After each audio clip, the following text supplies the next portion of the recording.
эфир. Доступно всем.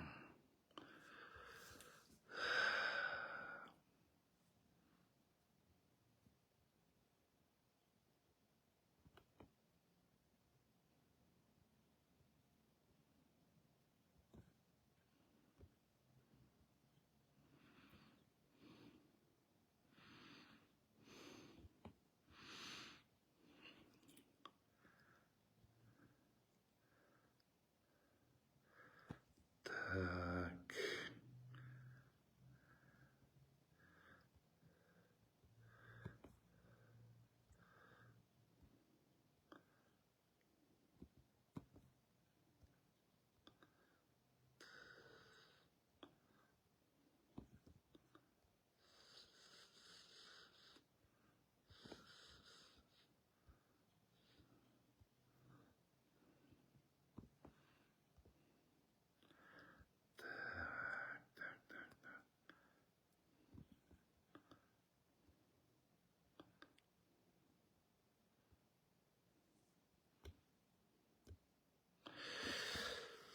Так, прямой эфир.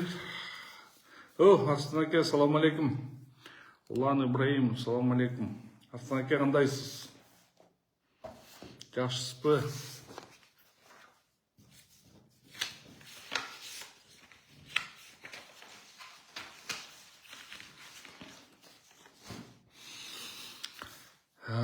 Привет, Улан. Да, поделиться қылып қойсаңыздар. Бірақ эфир будет на русском, сразу мы айтып қоямын, потому что тияқта бөлек ұлтындағы, аз бөлек ұлттағы бір ДТП-ның емесін айтам. Ошон үчүн орыс тілінде болады.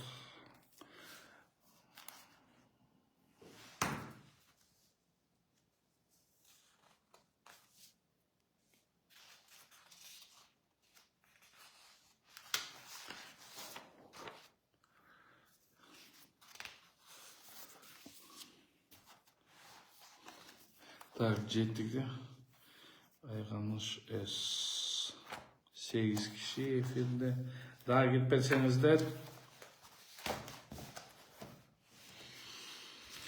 Так, 7 человек. Еще больше сделайте лайки или же поделиться. И тогда у нас будет еще будет больше аудитория. Так, 9 кişi эфирде.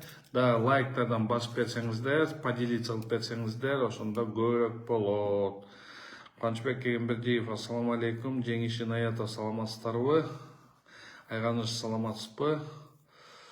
Так, Нурбек Султангазиев, 10 человек уже смотрят в эфире. Большая просьба еще раз поделиться, чтобы в эфире было больше людей.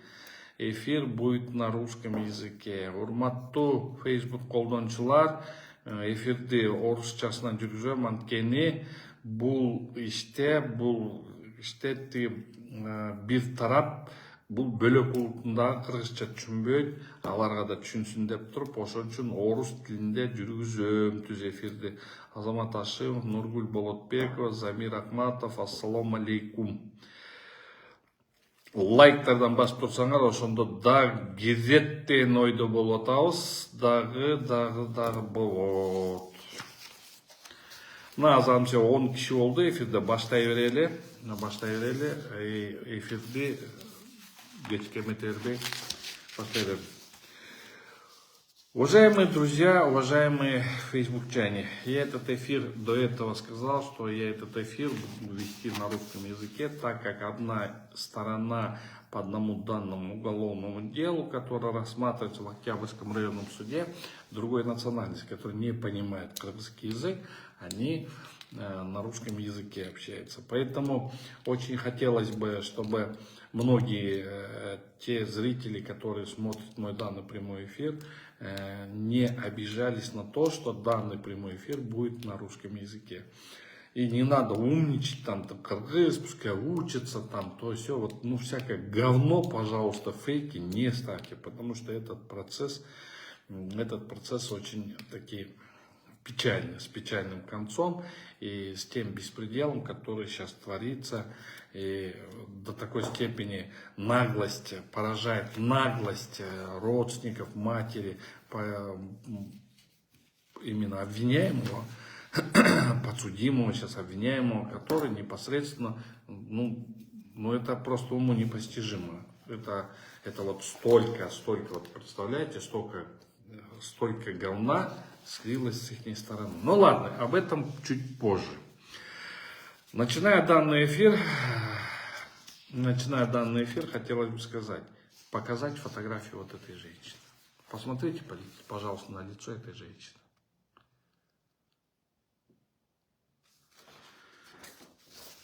Счастливая, жизнерадостная женщина в очках.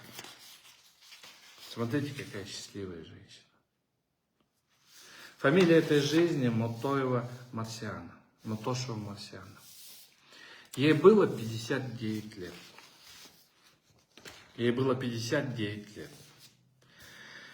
Ее сбили на машине. А сбил на машине его Алиев Борис.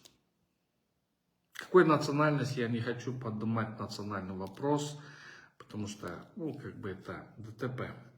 Но вопрос-то не в этом. Когда у этого Алиева Бориса, который ехал за рулем BMW 5 модели, в ночное время он сбивает женщину, которая 25 июля, а 26 июля женщина, не приходя в сознание, она умирает. И у этого Алиева Бориса, оказывается, очень влиятельные родственники. Один из самых влиятельных родственников — это господин по фамилии или по имени Черкес. Это мне говорят потерпевшая сторона, которые непосредственно плачут, и говорят потерпевшая сторона.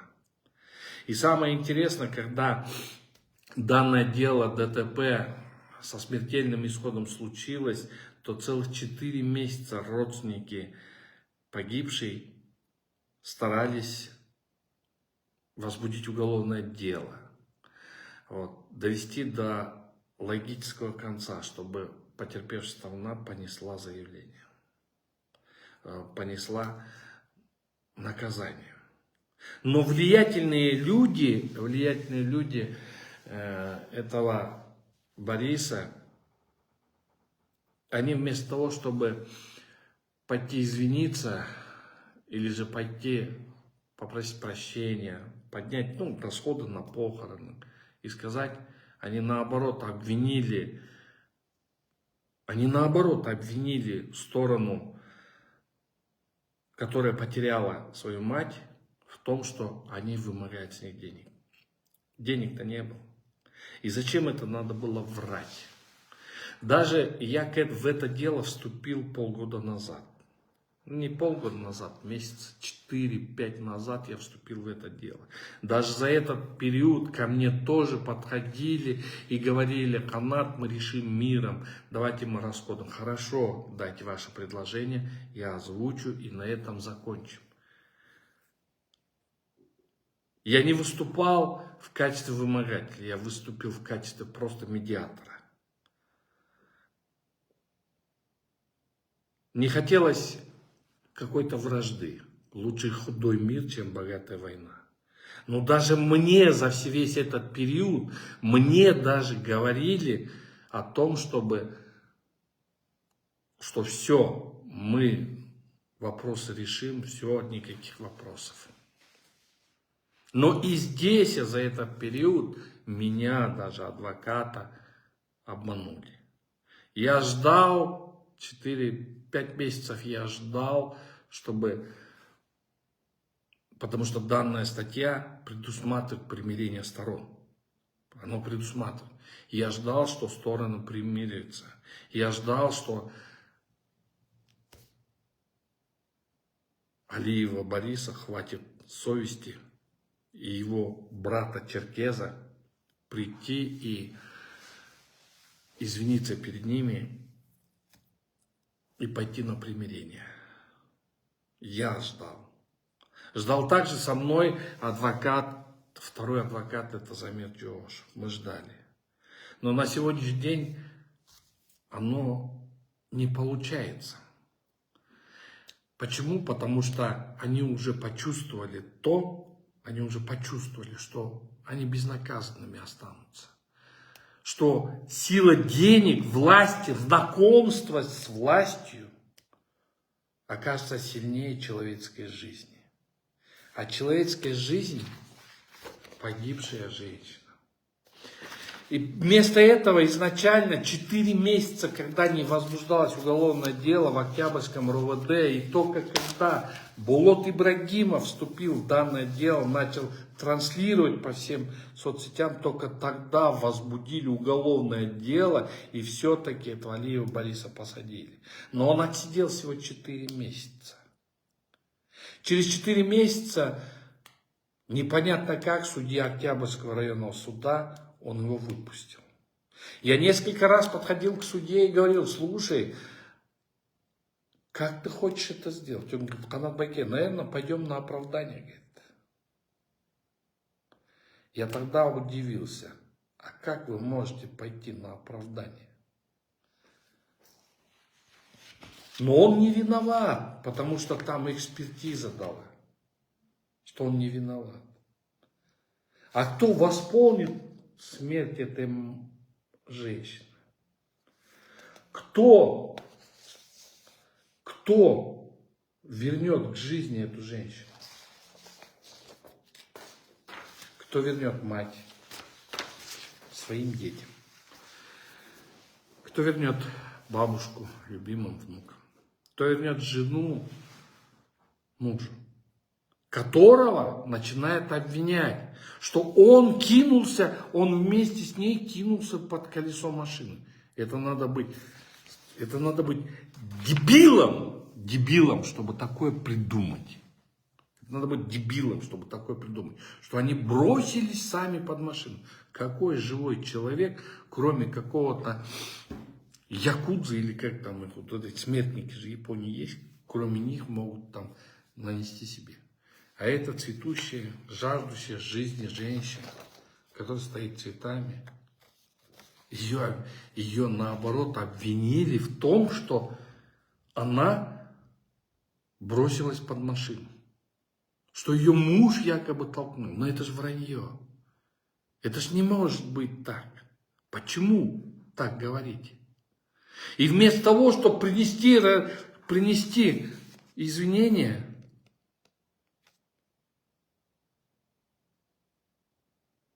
они устроили травлю. Устроили травлю, оказывается. В соцсетях, в Инстаграме устроили вот такую травлю, где начали обвинить. Надо привлечь мужа за то, что он свою жену под машину вместе с ней кинулся. Пожалуйста, вот такая травля. Посмотрите, пишут. Мужчина, тянувший женщину за руку под машину, должен предстать перед законом. А перед законом тогда, получается, не должен представать Алиев, а должен предстать перед законом семья погибшей. А тот парень, который сбил, он не должен, оказывается, понести наказание. Экспертиза, очень интересная вещь, экспертиза. Экспертиза дало, что мол, типа он там не могло. Какое не могло избежать? Женщина умерла, понимаете? Женщина умерла. Ее сбили, а потом начали очернять. И вот в этой, по некоторым, вот посмотрите, сколько комментариев травли устроила семья виновника данного ДТП. А здесь под никами Аранель, Маран скрываются мама, оказывается, потерпевшая. Это по словам моей подзащитной, которая с ними ведет беседу. Они просто пишут сериал. Они просто пишут, вот такое устроить травлю. И все время говорить о деньгах. Вот они с нас потребовали 50 тысяч долларов. Они с нас потребовали 30 тысяч долларов. И если бы мы дали бы, они дальше бы продолжали. А вы дайте. Надо было дать. А не говорить, что это все законно, все должно быть. Здесь даже Булота Ибрагимова обвинили в том, что он якобы взял у них деньги, у потерпевшей стороны.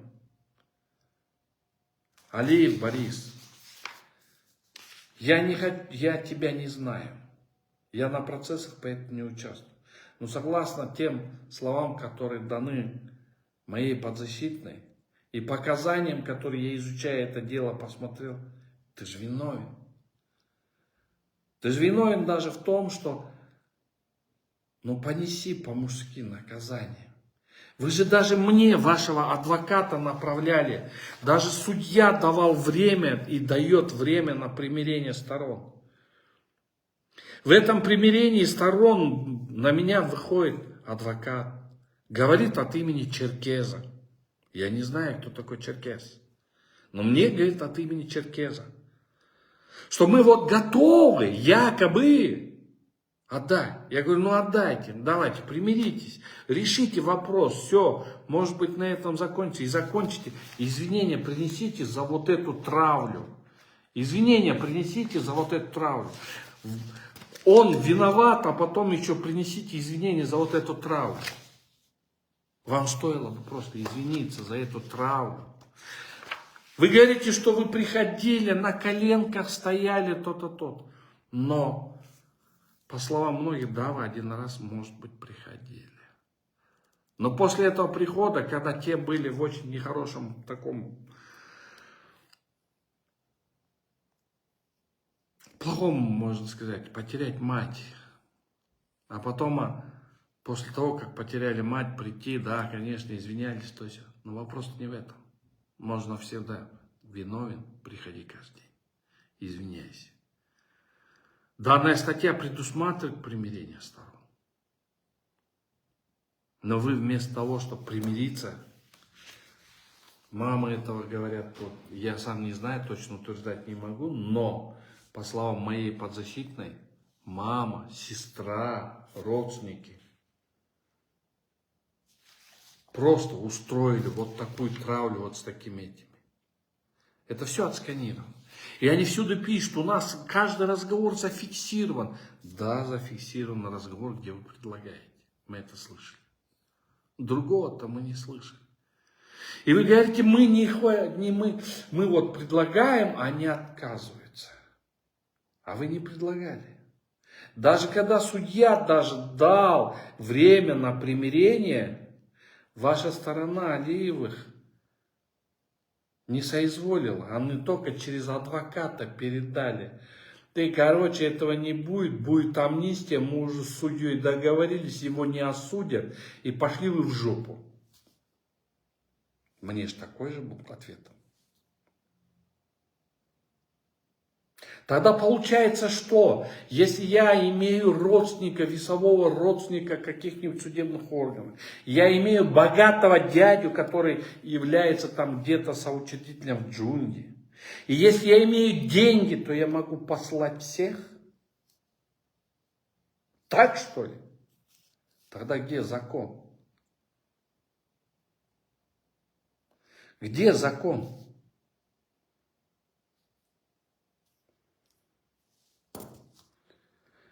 И какое вы моральное право имели устраивать вот эту травлю? Вы, ваш родственник,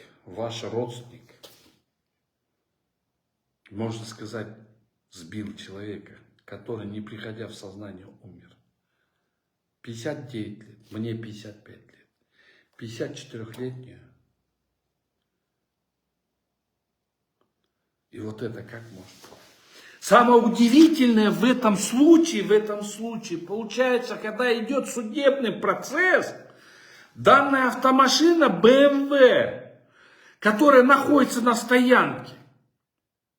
Виновная сторона еще говорит, требует, оплатите, вы, говорит, вносит ходатайство, оплатите штраф, где стоит машина, из-за того, что вы арест поставили. Это что за сверхнаглость? Вместо того, чтобы ходить и извиняться, сказать, извините, ладно, виноват. Вы начинаете опять сидеть и показывать, я хозяин этой жизни. Так что ли? Я чуть не понял, господин Черкес, я вас не знаю, но по словам адвоката, который приходил ко мне, по словам моей потерпевшей, моей подзащитной, вы же наоборот устроили террор. А ну да, вы это специально устроили, вы затянули это дело до того, чтобы вышла амнистия. И сейчас по амнистии вы хотите сократить и сказать, Вова,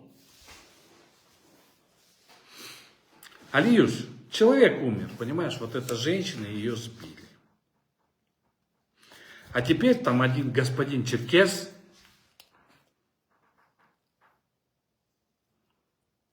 а теперь еще помимо того, что они сбили человека, который, не приходя в сознание, умер.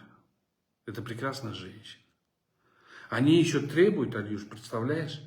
Требуют у потерпевшей стороны, чтобы они оплатили штраф за штрафстоянку, в которой находится машина, на которой совершено было ДТП со смертельным исходом. Как понять это? Я вообще поражаюсь. Взять вот такое устроить, представляете, это сколько надо быть писателем и писать в соцсетях, устроить травлю. Дочка там вымогала, дочка требовала, дочка то. И обязательно указывают отца там. Они потеряли мать. Они потеряли мать. И та женщина, та сторона, она плачет. И вы вместо того, чтобы Бог с ним, ходить просто, извиняться. Ладно, как бы то ни было,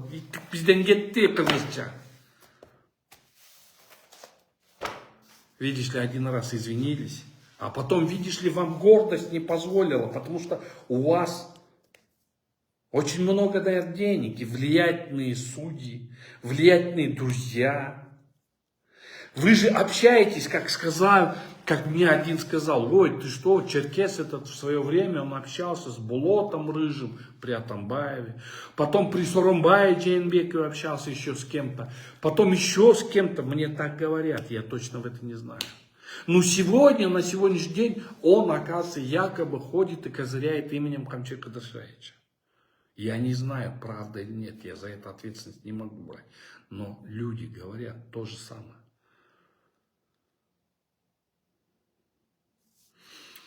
Алиюш, а судьи поменьше гуманности, а наш судья Октябрьского районного суда собирается его по амнистии освободить. Он его освободил, он изменил меры пресечения, освободил ему меры пресечения, и после как изменил меры пресечения, он еще собирается его,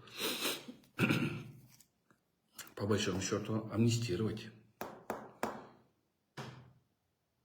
И при этом они еще так, знаешь, ходят так, мол, типа, и что вы сделаете? Понимаете, и что вы сделаете? Тогда получается, я очень хорошо знаю Камчи Кадыршаевича. Я очень хорошо знаю Садыр Нуркоджиевича. Тогда получается, я тоже могу козырять ихними именами. Камчи Кадыршаевич, Садыр Нуркоджиевич, скажите, пожалуйста, я имею право козырять вашими именами?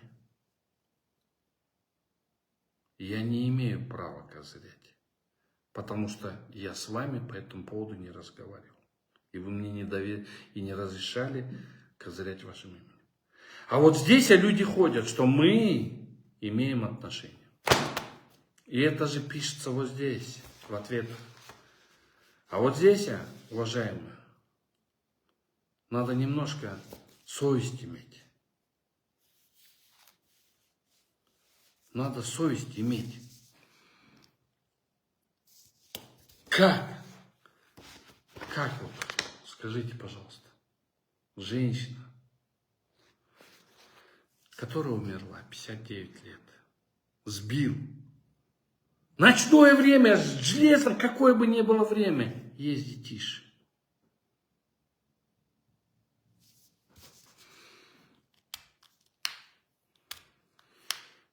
Вот такие вот вопросы. До последнего мы ждали примирения сторон. Мы ждали все-таки, что мы примиримся. Я даже не вмешивался в этот процесс. Я все время адвокату тоже говорил, Байке, говорю, давайте, пускай примирятся. Я вам гарантирую, что примирятся.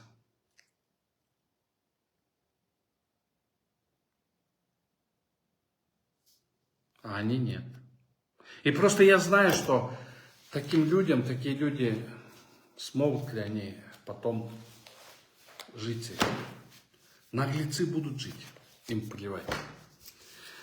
Екатерина Таранин-Саренко сказал так. Лично в моей семье была идентичная ситуация, но люди приходили и просили прощения. И мы люди, никто не застрахован от подобных случаев, но должна же быть человечность. Я об этом и говорю. Должна была быть человечность. И начинаете придумывать такие суммы. Сначала 50 просили, потом 30. Я сказал, ребят, дело не в 30, не в 50. Просто пойдите, извинитесь за вот этот террор, который вы им устроили в соцсетях. И по данному факту, сейчас мы будем возбуждать уголовное дело на вот эти нити. На вот эти нити. Чайка, Джонатан. На нее будем возбуждать уголовное дело. Потому что здесь чистейший призыв межнациональной розни. Здесь полное оскорбление. Аранел.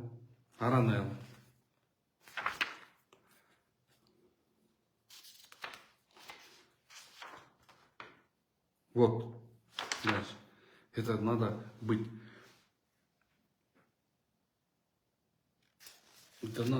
таким наглецом, наглыми людьми, которые просто идут на такую травлю. Надо быть не то, что, я не знаю, как еще назвать этого человека и родителей, родственников. Вы что творите? Вы что творите?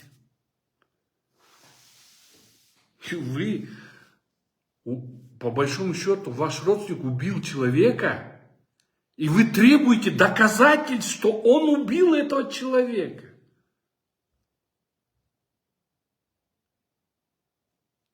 Как? Это сверхнаглость, это сверхцинизм. Или же, если иметь больших друзей, общаться на высоком уровне и иметь деньги, то надо быть циничным.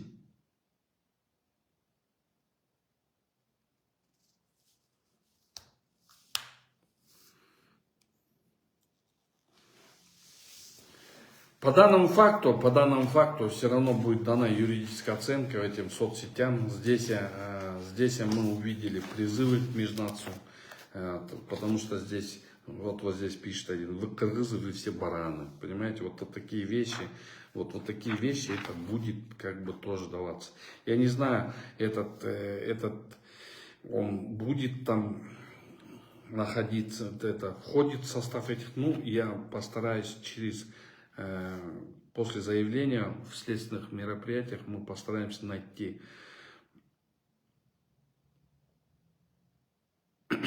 Вот, например, вот эта Чайка. Да, все думают, что Папа Римский святой целовал ему. Он не покрывал педофилию. Начали вот такие, зачем?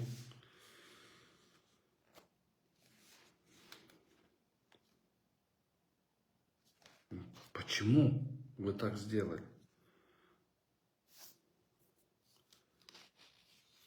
Вот, даже Ранел вот это пишет.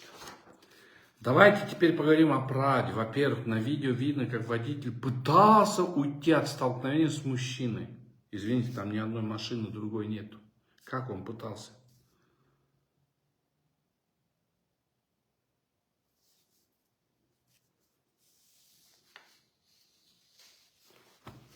Вот такие вот нехорошие вещи происходят. Самая нехорошая вещь в данной этой истории – это смерть этой женщины. И второе – это травля родственников с тем, что, оказывается, водитель БМВ не виноват, что сбил человека. Он, оказывается, такой святой, этот водитель БМВ. Алиев Борис. А эта женщина, которая перебегала дорогу, она, оказывается, виновата. Совесть у вас есть, уважаемые родственники Алиева Бориса? Совесть. Вы сейчас начнете, завтра начнете выходить на пресс-конференции со своими бумагами, говорить, на, вот, это не так, не так. А это еще хуже в вашу сторону. Вы еще больше покажете свою циничность и вашу сущность. Вы напишите именно всю сущность того, что покажете свою циничность и всю сущность. Подойдите к родителям, девочки подойдите, матери, дочери. Подойдите там еще к родственникам. Тогда бы все закончилось. Я 5 месяцев это дело тянул. Думал все-таки примириться. Судья давал время примириться, но вы же плевать, для вас же, ты что, для вас же закон не писан, для вас же амнистия вышла, да вы же там первыми лицами фигурируете. Вот так вот, хорошо, амнистируйтесь. Но мы тогда тоже пойдем другим путем. Мы вот этому всему дадим юридическую оценку. И сколько бы вы там ни кричали, ни говорили, что вы завтра выйдете на пресс-конференцию, выходите. Вы выйдете на одну пресс-конференцию, я на 2 выйду. Вы выйдете на 5, я на 10 выйду. И каждый день буду об этом говорить. Как это можно? Сбить человека и требовать доказательств, что он сбил. Сбить человека, поставленную машинку на штрафстоянку в судебном заседании, требовать, чтобы потерпевшая сторона заплатила за штрафстоянку. Немножко головой-то думаете? Или вы думаете, черкес, или кто вы там, думаете, меня напугаете своими там друзьями или кто там, вот этими? Сразу скажу, меня этим не напугаешь. Меня не напугаешь этим. Не то время, когда можно пугать бандитами. На этом я хочу закончить свой данный прямой эфир с грустью и тем, что очень жалко. Жалко эту женщину. Красивая женщина. Очень красивая женщина. Жатқан жер жайлы болсын. Топырағы торқы болсын. Аллахым жақсылықтан берсін бала шақасына. На этом я заканчиваю свой прямой эфир. Мой прямой эфир завтра будет повторяться. Завтра мой прямой эфир выйдет по прокуратуре моей любимой и тем более по Иссык-Кульской районной прокуратуре. Какой они беспредел начали чинить. Как одному прокурорскому человеку захотелось забрать тот сад, который сажал мой отец. Я по нему завтра тоже выйду. Как Айлёк-Мөттү, Темировская Айлёк-Мөттү, хотят забрать то имущество, которое мы всей семьей выкупили 25 лет назад. Курманкул Токтарлевич, ваш подчиненный Каримов перегибает палку у нас на Иссык-Куле. Я ж просто так не оставлю. В остальной части, уважаемые фейсбукчане, я на этой ноте прощаюсь с вами. Жалко женщину. Еще раз повторюсь. Но хотелось бы отметить, что я по этому поводу еще буду выходить в эфир. Потому что, насколько я понял, они уже с судом давно решили. Они уже с судом решили. А если они уже с судом решили, то, соответственно, суд, как всегда,